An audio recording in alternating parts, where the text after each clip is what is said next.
What is up mga kabuhok? My name is Balbon and welcome back sa ating unboxing series. Ayan, meron na naman po akong helmet na bago. Ayan, salamat kay Balbon. Meron na naman tayong bagong personally owned.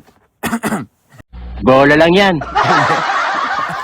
Ayan, ito po yung Alpine Star top of the line racing helmet na tinatawag na SR10. So, yan, open natin. Sa mga bagong pasok po, makikita po ako sa Facebook, Instagram, YouTube, TikTok. Ayan, all over the social media. Wow naman! Wow!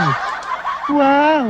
So, yung box niya, medyo malaki sa pangkaraniwan, pero manipis lang. Yan, yun yung una kong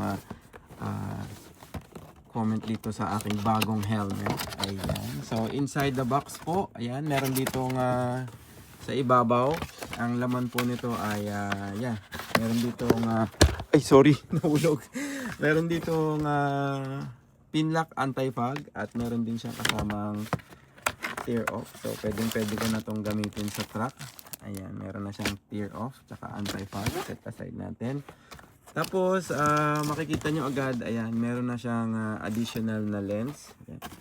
Salamat Alpine Star. Meron silang binigay na yan, smoke lens. May kasama na siyang smoke lens at saka yung bag ng smoke para sa extra lens. Meron na siyang damit. Tapos, inside the box, yeah! Yan, okay. Yun. So, ito pong SR10 or Supertech ay may kasama na siyang helmet bag. Yan. Talagang pan-travel siya. Yung bag quality niya para siyang semi-waterproof. Ganda naman yung quality. Rubber yung ilalim. Yan. Meron mga wala pala itong mga ano. Meron siyang ventilation dito. So, siguro kahit yung helmet mo medyo basa pa, hindi naman siya makukulog. Ganda yung idea nila. Yan. Tapos open natin. Inside this helmet bag, meron pa ulit isang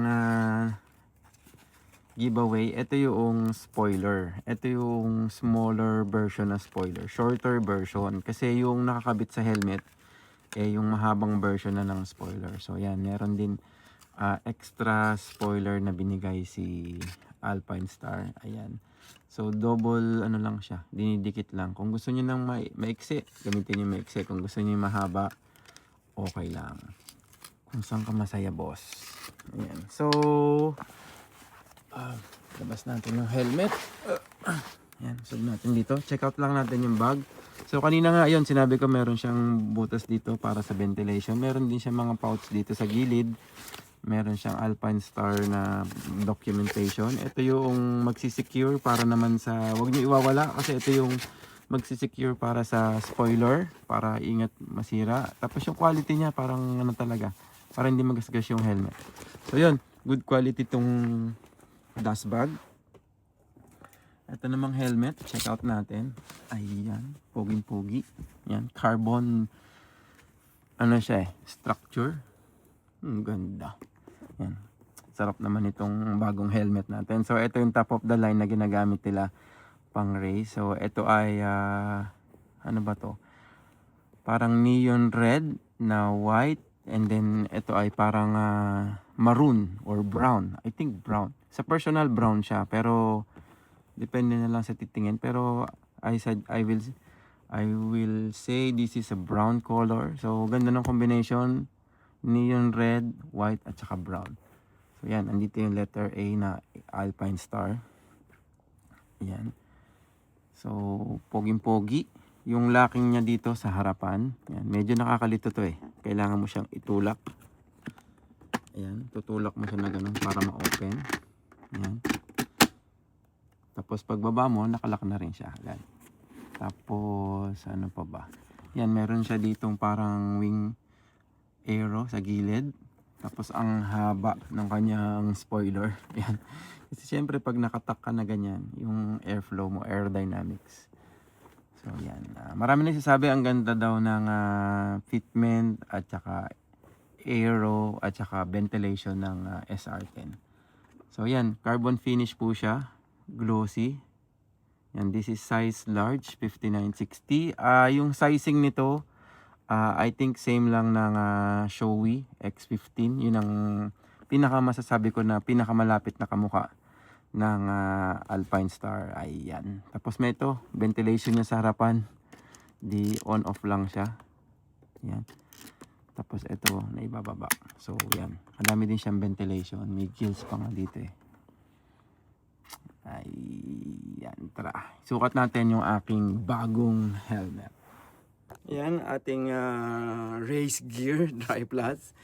Yan, sa mga gusto ng mga presko or magandang quality ng riding gears, visit nyo po yung Dry Plus. Ayan, meron din tayong balaklava from Dry Plus. Baka naman. Ayan, try natin yung ating bagong helmet. So, gamit tayong balaklava. So ayan, ito yung helmet, double D-ring. Open natin. So, let's see.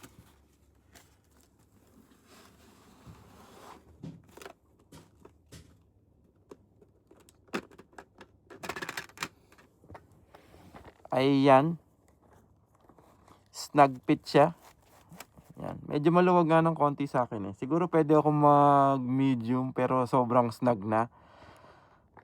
Yung large ay spot on. Yan. Ganda. Yan, ang ganda, ang ganda.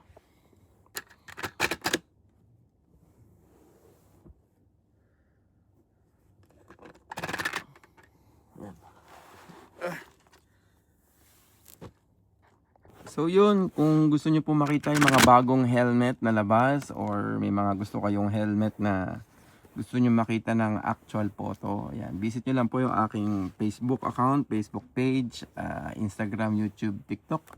Ayan, maraming salamat po sa lahat ng sumusuporta. Ang ganda ng aking bagong helmet. Yun lang, ride safe. Peace out.